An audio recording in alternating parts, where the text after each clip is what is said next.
Hello everyone. Hi, everyone. Hello, we are Ob and Court from Dandelion Branding, and welcome to the EnvironMental podcast. This is our podcast where we deep dive into different aspects of sustainability. And lately, we have been talking with lots of professionals in the sustainability sector. If you like this kind of content, please like and subscribe. It helps us out a lot.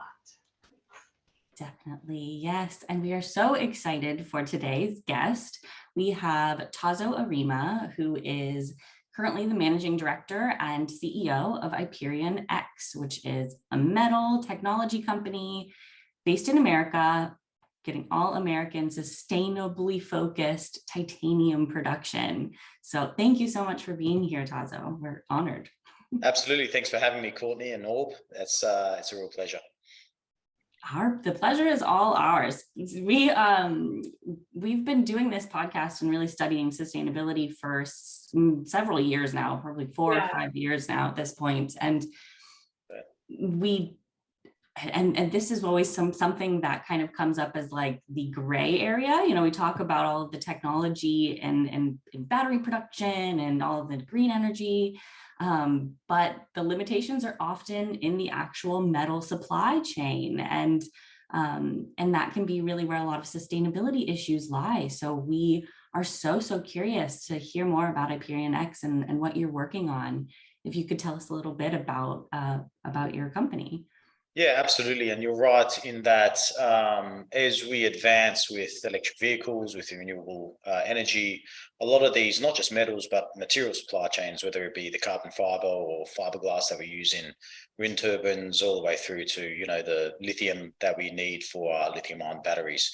It's really important to focus on the sustainability aspects of that, because once we do decarbonize our transportation system, for instance, the remaining carbon intensity is going to come down to what the supply chain was to manufacture those vehicles. So very much focused on that. At IperionX, ingrained in our being is the, I guess, quest for sustainability, for circularity in the supply chains. And so that's what we're doing with IperionX. We are reshoring what is a critical material in the United States, titanium metal, but we're doing it in a way which we can make it completely sustainable and completely circular, because that's what's needed for a long-term viable supply chain. And quite frankly, when you look at the types of customers that we can supply into, it's what they want, and it's the right thing to do for business. Yeah. Yeah, so you mentioned that you're focused on circularity, which and like obtaining it sustainably. So, and I read on your site that that there's also mining involved. So, are you mining? Are you reusing? How are you? Recollecting? It's a great question. So right now, all different metal or material supply chains are a little bit different. Titanium metal is a lot different. Titanium metal is a superior metal. We should use it in place of stainless steel and aluminum and a lot of things. But unfortunately, the current supply chain for it is extremely dirty, across from ore in the ground through to titanium metal products. Very dirty, very carbon intensive, driven a lot by China and Russia in today's industry. And at the same time, it creates a lot of scrap. Titanium metal is hard to work with. There's a lot of scrap generated. A lot of that scrap is either downcycled or put into landfill. And this is a high value metal product, which you eventually putting it into landfill it's not what you should be doing. I think the circularity right now, from our calculations in the titanium supply chain, is only 60%. So 40% of generated waste is just either downcycled into the steel industry or lost to scrap. And so our initial focus is with our technology. Our technology doesn't matter whether it's titanium metal scrap or whether it's titanium minerals that come from sustainably extracted sources. It's the same core science that allows us to refine that scrap or those minerals into titanium metal powders, which we can then print little parts like this is a watch case for a luxury watchmaker, for instance. You know, we ship that today into Switzerland. They've got a very big focus on sustainability. But we, you know, whether it's scrap or titanium minerals, it doesn't matter. So our focus initially is let's get as much of that scrap back into circularity and just have it, you know, keeping going around. But then eventually, at some point in time, as we penetrate into the markets of stainless steel and aluminum, we eventually will need to backward integrate with a sustainable source of minerals. So we do have access to what could be a very sustainably sourced mineral, titanium mineral in the ground in West Tennessee. But that's something that we see in the future once we've created better circularity and hopefully as close as 100% circularity we can get. Okay, wow, that's really cool. I didn't realize that titanium like A, was so dirty, and B, like was only 60% productive. You said 40% basically gets scrapped. So you guys are IperionX is kind of going and finding that scrap and just removing it. Yeah, so what we aim to do, a lot of that scrap is generated during the manufacturing of titanium metal parts. And like I say, 60% is able to be recycled into a dirty system, though. 40% is not. So we've really been focused on that 40% and bringing that back into. Essentially, we upcycle it because we make it into a higher quality product, which is a titanium metal powder, which can be 3D printed into anything, like those watch blanks, like what I showed you, or anything. You know, going to smartwatches, going to automobile components, electric vehicle automobile components, where the light weighting is a benefit as well. So we target those sources of generated scrap where it is either going to landfill or being downsized. Gotcha. Okay. It's a complex supply chain, but once you're into it, you can track it, you can see where it is, and it's actually, with our process, it's quite easy. We've actually found that it's easier for us to process that unwanted scrap than it is some of the wanted scrap. You know what I mean? It's just the way our process is. It likes that unwanted scrap, which is good, right? Scrappy technology. Yeah, it's a scrappy technology. I know, but it's good for us as well, right? Because the unwanted scrap you can almost buy for free. You can almost get it for free, or you buy it at a really low cost if it's going into the steel industry. So to give you some numbers, for instance, high quality scrap because of because of Russia's invasion of Ukraine. Prices for all these materials have shot up, especially titanium, which was heavily coming out of Russia. And so scrap titanium metal, which is reusable, you pay $15 a kilo for. And then we make it into a $200+ a kilo product, titanium spherical powders. But the unwanted scrap was $1 a kilo, and today is $3 a kilo. So it's an order of magnitude less. So not only is it better for the environment and creates that circularity, but it's better for the business as well. Absolutely. Wow. How reusable, like aluminum is something you can use over and over and over again. Is titanium and steel is a little less so because it gets so brittle. Mm-hmm. How is titanium on that scale? Is it something infinitely recyclable, as they say? So So if you look at pure aluminum, you can infinitely recycle it. But once you have the aluminum alloys, so not for aluminum cans or anything like that, but once you have aluminum alloys like 6061 or the 7000 series aluminum alloys, it becomes harder to infinitely recycle them. For us, Ti-6-4, which is titanium, 6 vanadium, so titanium 6%, but with 6% vanadium and 4% aluminum added, which makes it very strong and more ductile. It doesn't matter. We see improvements. So as we recycle it, so it's infinitely recyclable for the alloys as well. Whereas for aluminum, there's a lot the aluminum industry has done to try and make themselves better, which is good, but it's still not as good as what the situation is. And as you all will know from your sustainability focus, when you take it back to actually the minerals in the ground, the alumina or the bauxite to alumina process, it's one of the dirtiest processes that's out there. And it's the mine tailings, disasters which have happened in alumina are just horrible. The red mud and all that, you can see it from space. So titanium across the whole supply chain can be a far superior metal, but also a far more sustainable metal than them. Lower carbon intensity, far lower impact, especially because of the infinite recyclability in the metal supply chain. Yeah. Is it harder to mine? Like once something is, you have like a circular, once that you have this like circular project set up, you talk about, a sustainable mine in, was it Tennessee? Yeah.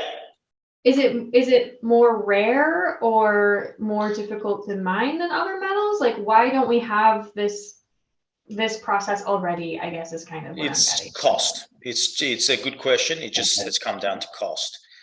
It's actually quite abundant. It's not as abundant as, say, iron, but it's quite abundant. I think it might be fifth most abundant element in the Earth's crust, something like that. I should actually know that number, but it's something like that.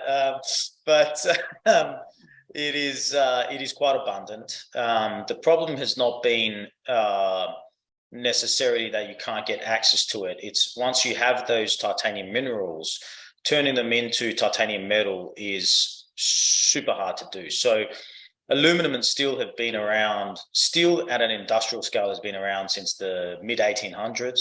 Aluminum has been around since the late 1800s. Titanium metal was only really discovered a couple of hundred years ago, and the first commercial sources of titanium were produced in the 1950s, commercialized in the US. It's a very tough, titanium itself likes oxygen a lot. So it picks up oxygen. So most of the metals in the world want to either be oxides or sulfides. Most of them want to be oxides. So titanium readily picks up oxygen and doesn't want to let go of that oxygen. That oxygen is what gives it its corrosion resistance. Like on a titanium piece of film, it would immediately create a titanium oxide layer, which is a ceramic layer, dense, doesn't allow the rest of the titanium metal to essentially rust, to corrode, and it protects itself from corrosion. It's a very, very chemically stable layer. But that's also been its downfall in processing, is that you can't break those titanium oxygen bonds, or historically it's been very tough to break those titanium oxygen bonds. So what historically has been used to break those oxygen bonds is just a lot of energy, a lot of carbon, and a lot of chlorine. And it sounds as bad or even worse than it's worse than what it even sounds like. So you have to have pure chlorine gas pumped in together with coal and a lot of energy. And what happens, those oxygen bonds break, the oxygen attaches itself to the carbon, create tons of carbon emissions, because there's 2 oxygen atoms per atom of titanium. So you've got heaps of carbon emissions. And then that titanium metal, it wants to pick up oxygen again. So you have to bond it with something first before you react it to make metal. And it bonds with chlorine. Bonds with chlorine. Creates titanium tetrachloride, which is a horrific substance. So you have to then pump that into these big vats where you add molten magnesium metal, which there's been plenty of explosions in these plants. There was one in Salt Lake City when they used to operate it out there, maybe in the 2016-17 timeframe. And the chlorine, molten magnesium comes in, reacts then with the chlorine, create a magnesium chloride, and you're left over with a spongy appearance of titanium metal. And then it's called titanium metal sponge. And then you melt that multiple times at very high temperatures to create purified titanium metal ingots. And then there's a whole nother process to make it parts. So it's a very expensive processing route to make parts, and thus you see that, for instance, stainless steel, which is used for its corrosion resistance and strength, is 50 plus million tons per annum. Titanium is only 300,000 tons per annum of the market. Sorry, that was a long explanation, but you know. No, that was great. I love the chemistry. I'm actually gonna do like some deep dive into that, because There's some great books, and I can send you some great journal articles. There's a lot on titanium, and there's a lot on our process, which I can take us through. Yeah, I'd love to know a little bit more about your process. Like, what are you doing that doesn't involve shoving carbon and literally creating CO2 bombs to put into the air? Yeah, and it's really unique. So I call that process that I just talked about is called the Kroll process. It's underpinned by the Kroll process. William Kroll invented it. Even he said there's going to be a better way to do this at some point. But for now, let's make it this way. Back in the 1940s and 50s. Brute force, you know. The difference for us, though, is it wasn't understood until Dr. Zach Fung started researching titanium metal, very well-known professor of metallurgy, who had a huge career in tungsten carbide industry, professor of metallurgical engineering at the University of Utah. He started working on, the DOE actually contracted him, the Department of Energy wanted to find a solution for cheaper titanium so that we could use it in our cars for lightweighting and thus get better efficiency. In today's world, that means better battery range. So the Department of Energy funded Dr. Zach Fong, and he essentially had a scientific discovery around 2016 after he was researching into titanium metal, that instead of using this brute force, titanium and titanium oxygen, the titanium oxygen solid solution, as it's called, if you introduce hydrogen into it, because titanium oxygen readily picks up hydrogen, it's really easy. It's called the hydride-dehydrate process. You heat up titanium metal, you add in a hydrogen atmosphere, it would absorb hydrogen, and if you heat up titanium metal in a vacuum, that hydrogen would desorb and you'll be able to extract it all out. It's actually, you know, titanium has been looked at as a source of how to contain hydrogen in the hydrogen world. And Dr. Zach Fong was actually working on that before he went straight into titanium processing. So that titanium oxygen, when you add hydrogen in there, it destabilizes those bonds. And what happens is that all of a sudden, instead of using this brute force approach of essentially reducing titanium down into metal, you can use essentially like it's a scalpel. You've cut those bonds slightly and allowed it so that now you can have magnesium take those bonds, create magnesium oxide, and you're left over with titanium metal. And we do it as a powder, so we're left over with titanium metal powders.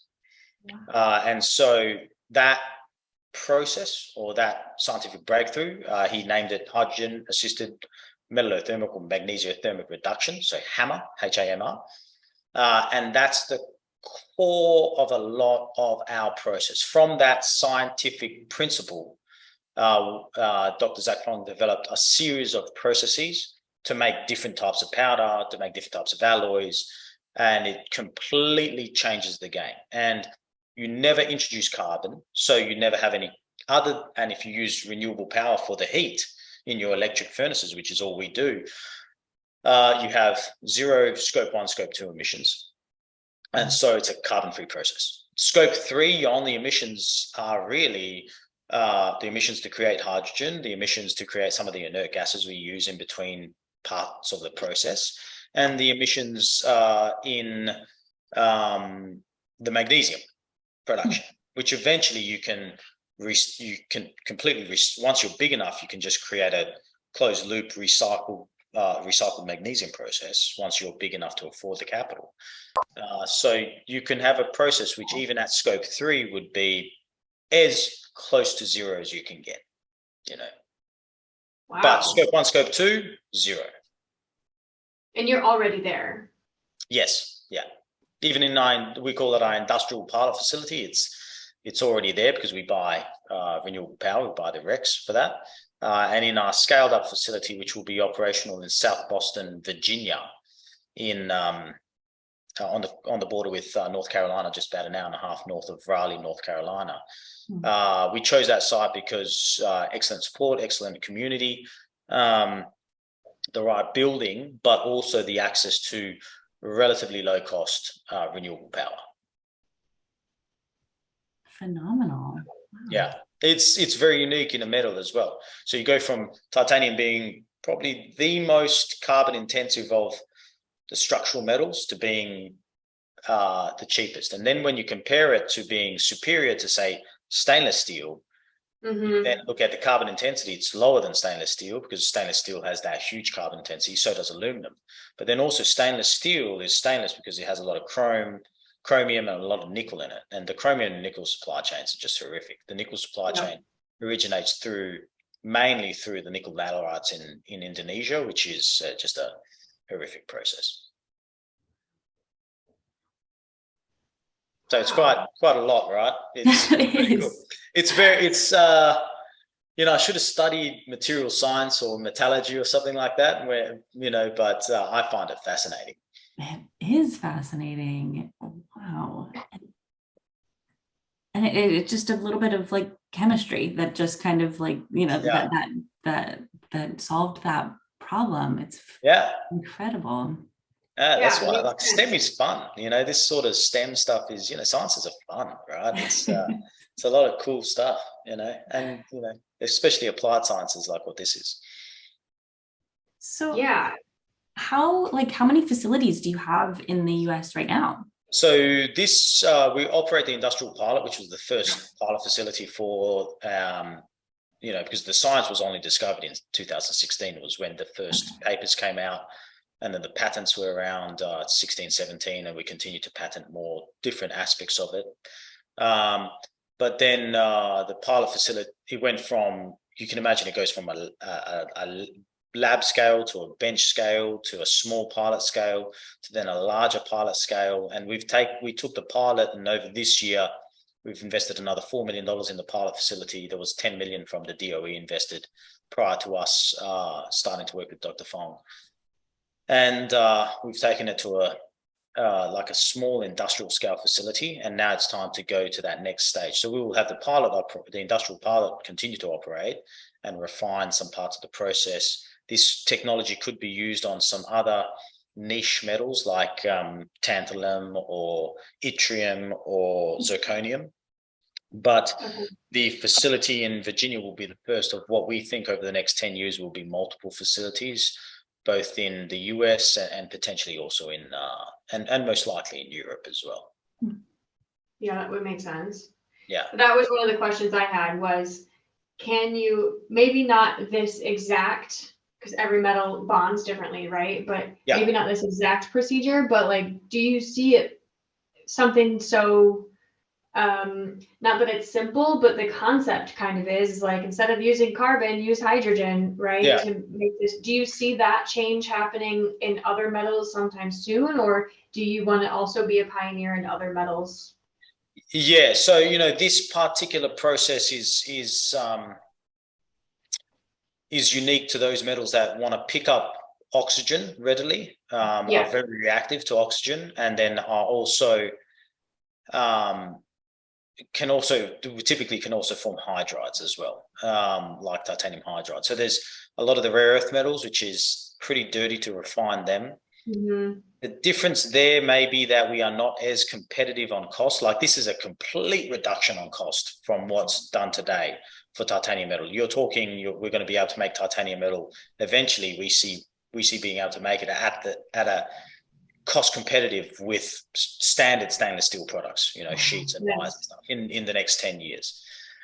Rare earth metals, the way they're made today is very simple. It's just very, very dirty.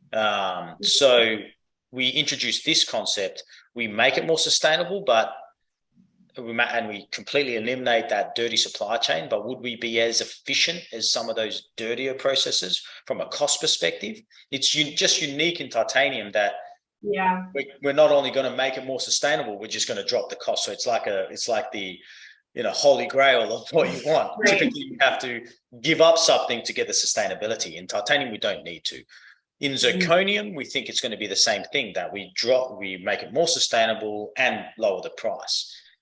In some of these other metals, it may not be that case, but in some of them, it may be. And we're supporting research today. We actually have the PhD research student on rare earths that we support at the University of Utah, and the Dr. Zach Fong.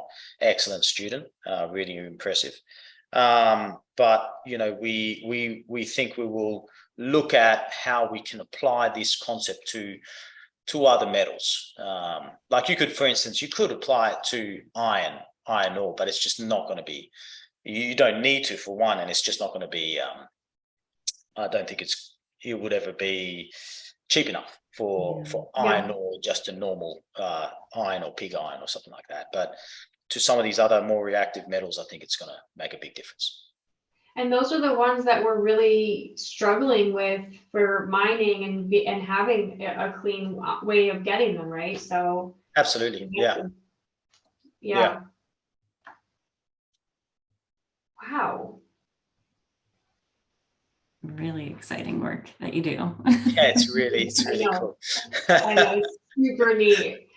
I was a little nervous to take this call because we were sort of in disbelief. We were like, is this going to fit with EnvironMental? But it totally does. And it's revolutionary to the point where, it's unbelievable until you start talking about it and you explain the procedure, and it makes perfect sense. And wow. It's really, really cool. And you can imagine it's for a better metal as well. It's the metal of the future, because titanium metal is corrosion resistant, so and then it's light and it's strong. So it's our titanium that we make, there's a range of titanium alloys. The Ti-64 we make is typically 1100 megapascals in yield strength.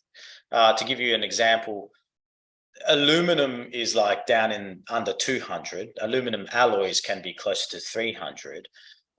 Stainless steel can be in the 300 to 400 range.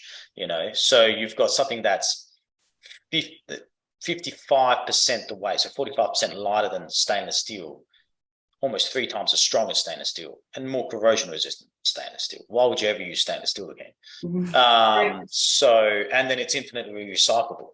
So, it's better, it's more sustainable, it's infinitely recyclable. It's cost effective. It'll become cost effective, exactly. Yeah. So, you look at aluminum for casings and hardware in the consumer electronics industry. It's a huge issue as we grow our want for consumer electronics, both aluminum and stainless steel. So in smartwatches and smartphones and tablets and everything. And that's why we are finding, we signed with a luxury watchmaker, Panerai, who's part of the Richemont Group, which is a luxury group. And, they are consumer facing, and the consumers are starting, which is the right thing. They're driving these OEMs, these large companies, to say, how do we make our supply chains better? And so, they for them, it's a big selling point in the luxury goods market. And we've got and I've seen it. They are genuine in France and Switzerland in wanting to make the supply chain as clean as possible.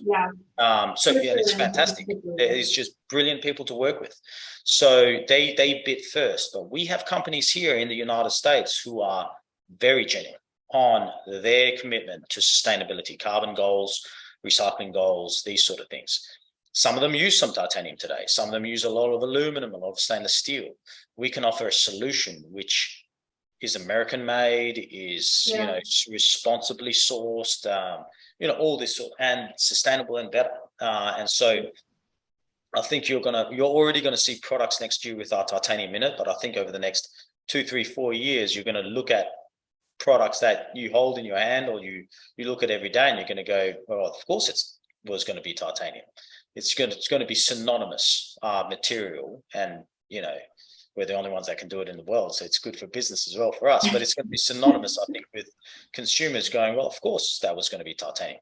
It's sort of I liken it to, it's probably not a good example, but I remember growing up, you had the white fridges, remember those, just a white fridge. And now everywhere you go, it's stainless steel fridges. Like if you don't have stainless steel, who has white fridge anymore? Actually, I've seen white fridges where it's like mirror finish white, and that's cool now. It's like, it's sort of like that. Like kids growing up today are like, what? You used to have a white fridge? What are you talking about? It's all stainless steel. So I think it's going to be like that in a lot of products. You're going to go, well, of course that was titanium. Yeah, well, that wasn't the case, but it's the same with stainless steel. It wasn't the case even 30 years ago. Stainless steel was expensive and you didn't see it everywhere. Now you see it everywhere and you're like, yeah, of course, Like, why can't we have, I live right now, I'm close to the beach, so I get a lot of, well, I'm on the beach. I've got a lot of corrosion on my outside on my apartment, on my hands, and it's only a 5-year-old apartment. You have titanium metal there, it's not going to corrode for 1,000 years. So that's amazing. So you've got, I think with what we're doing, we can introduce a more sustainable supply chain that's also better product.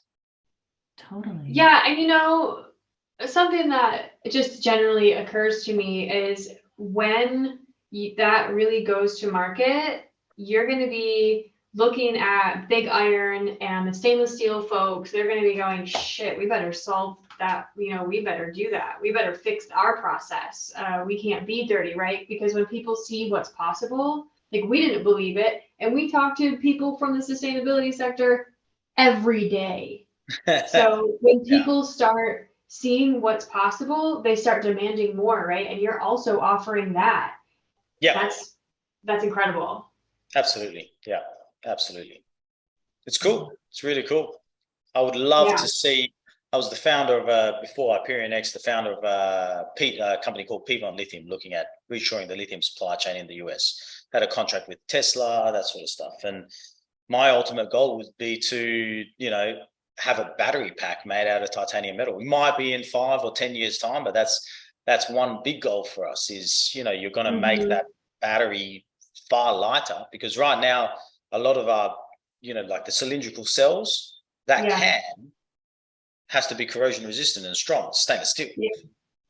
So you make it better, more corrosion resistant, infinitely recyclable, and 45% lighter. So all of a sudden you've just added 100 miles of range to the vehicle, but just changing. It just makes sense.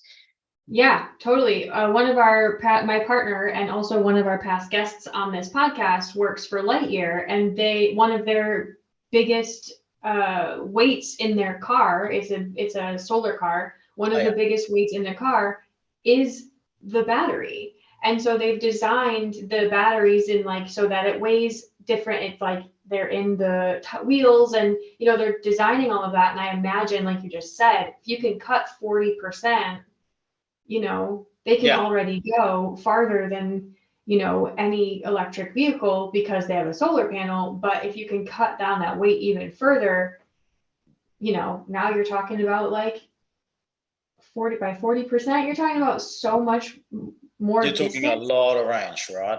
A lot of range. That's a lot. Yeah. Yeah. You're talking a lot of range. We've got a long way to get there because we need to scale and continue to, but it's theoretical from the numbers. 10 years is not that long in this game. 10 years is not that long. That's true. Yeah. That's very true. Yeah. Yeah. And you're doing the work. It's very cool.